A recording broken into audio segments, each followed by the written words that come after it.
با توجه به شرایط تورمی کشور و پیشبینی انتظارات تورمی که برای سال بعد وجود داره، اینا خب باعث میشه همین 45% افزایش دستمزد هم در طول سال واقعا نتونه کفاف معیشت یک خانوار رو بده.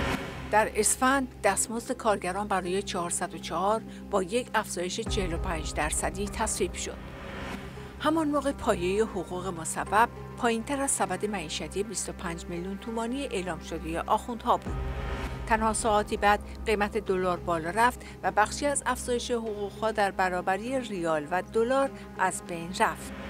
در فاصله سالهای 91 تا 404 تورم باعث کاهش 50% ارزش دستمزدها شده است. حداقل دستمزد در سال 91 $300 بود، اما در سال 404 به $150 رسیده است. افزایش قیمت دلار همچنان ادامه دارد.